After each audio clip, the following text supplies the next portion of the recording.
lots of fun things this year, like learn how to cut in a straight line, make paper collages, go cloud watching.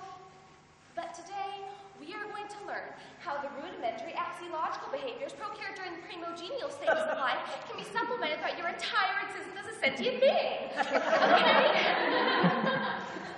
Let me translate that into simpler terms. All I really need to know, I learned in kindergarten. A concept explored in the book by Robert Fulghum, which goes into great detail about how the little things we learn as a kindergartner can be applied more profoundly in our adult lives. Now, I don't know about you, but remembering all the way back to kindergarten isn't exactly easy. I've slept since then. Speech class, on the other hand, that's something that I can identify with. Think about it. Every speech starts with an attention getter, the part that grabs the audience and gets them hooked. A good attention getter can be compared to that of, a good first impression. Maybe one that came as a result of a smooth pickup line guaranteeing a girl's phone number. Your thesis is your mission statement. It's what you want to set out and accomplish, your goals and dreams, which are supported by your values, the equivalent to the main points of your speech. And then every speech comes down to the conclusion. Or in life, a moment when you look back at what you've accomplished and acknowledge that you did what you set out to do. Last, but certainly not least, the speech ends with a clincher, something with enough impact to leave the audience sitting in their seats thinking, dang. Isn't that what we hope to achieve in our own lives? When we die, we want the people who knew us to look back at everything we did and the impact we had and say, dang. So you see, speech is life. Like Robert Fulghum, you need to remember the lessons that you're taught and realize that all you really need to know, you learned in speech class. Being wiki-wary by having solved sources and keeping the reign in Spain with good diction aren't just the keys to getting that first in the round, but the keys to a better life. Sources give you, the speaker, credibility and instill confidence in your message, while sources in life, your role models, have the same effect. This brings us to lesson 1. Be wiki-wary. In this digital age that we live in, teachers are always sure to tell us, Wikipedia is not a reliable source. I groan every time I hear it, because while Wikipedia might not be the most reliable, it sure is convenient. You type your topic into Google, and bam! A Wikipedia page is one of the first 3 entries. But this is a rare occasion when your teacher is actually trying to help you and not just sabotaging your life with needless difficulties. Wikipedia posted this, a disclaimer. None of the contributors, sponsors, administrators, or anyone else connected with Wikipedia in any way whatsoever can be held responsible for the appearance of any inaccurate or libelous information. Are you kidding me? What if we all had disclaimers in our own lives? I could just walk up to somebody, slap them across the face, and whip out my disclaimer that says, due to ineffective and unreliable role models in my childhood, my emotional and psychological socialization was neglected. Therefore, I cannot be held responsible for any offensive or inappropriate behaviors. However, we are responsible for our actions. But choosing the right role models isn't always easy. I mean, let's be honest. Most kindergartners, when asked who they look up to, are quick to respond with the Wiggles, SpongeBob, or Dora the Explorer. However, one kid just might have had it right. Maddie Stefanik, a boy who liked building Legos, rock collecting, and playing video games, was reading and writing short stories by the age of 3. As a child prodigy, Maddie was asked who his hero was, and he said that when he grew up, he wanted to be just like Jimmy Carter, a peacemaker, so that he could travel the world and share the importance of peace. It was a lofty goal, but he was determined and ended up writing 5 best-selling books of poetry, promoting love and hope and peace, and appeared on shows like Oprah, Good Morning America, and The Today Show, all by the age of 12. Unfortunately, Maddie never did get his chance to travel the world.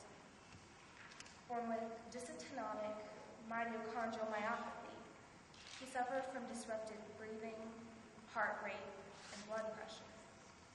And on June 22nd, 2004, at age 13, Maddie passed away in his mother's arms. At his funeral, former President Jimmy Carter, the man who Maddie had looked up to and admired delivered a eulogy saying, "I have known kings and queens, and I have known presidents and prime ministers, but the most extraordinary person whom I have ever known in my life is Maddie Safari. A boy bound to a wheelchair and attached to a ventilator was not afraid to follow in the footsteps of a great man and was able to accomplish more in his 13 years of life than most people who live to be 100, all due to the influence of a high-quality role model." This importance of having solid sources is closely followed by lesson 2 in our notes. "When in Spain, they take me on the plane." Good diction gives your message clarity and adds a whole lot of oomph.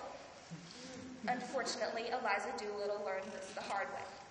As Dr. Henry Higgins stuffed marbles in her mouth and forced her to recite endless mantras, Audrey Hepburn's character in the movie My Fair Lady not only loses her thick Cockney accent, but gains the confidence that she needs to take a stand against her father and the society that had suppressed her. The entire point of a speech can be lost without the proper delivery. In a story from Kids Say the Darndest Things, a young kindergartner tells his teacher that he's found a cat, but it was dead. "Well, how do you know the cat was dead?" she asked. Innocently, the child responds, "Because I pissed in its ear and it didn't move."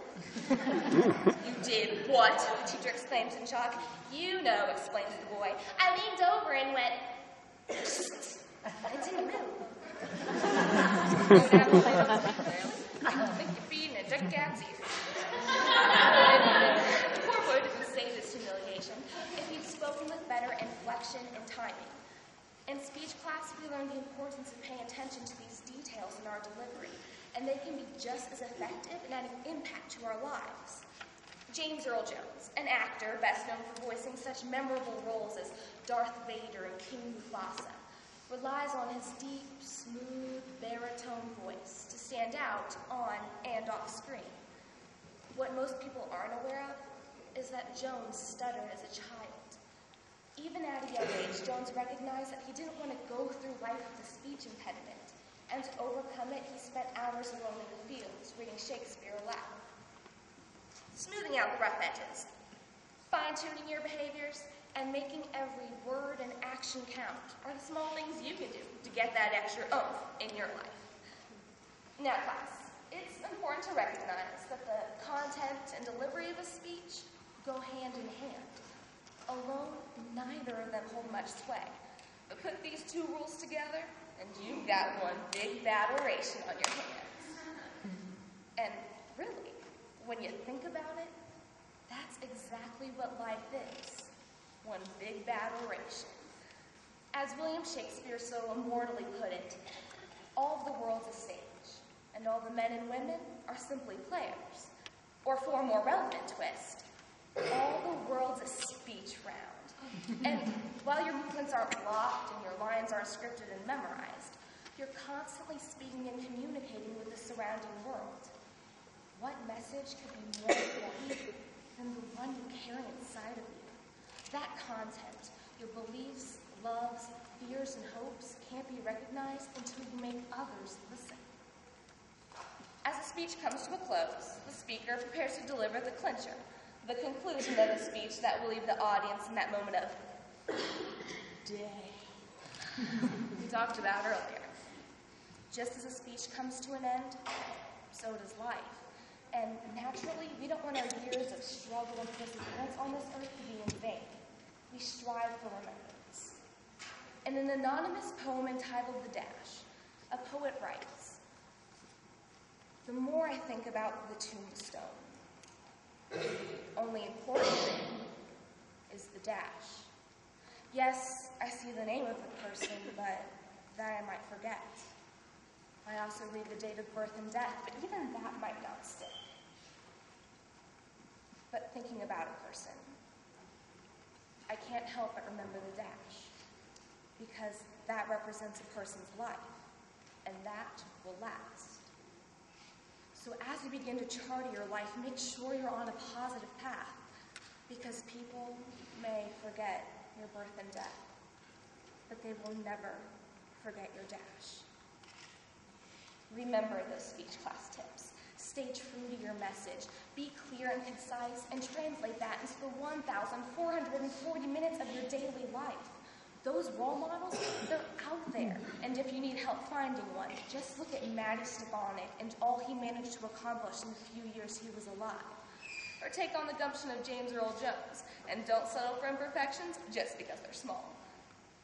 All you really need to know, you learned in speech class. It's up to you to take advantage of it.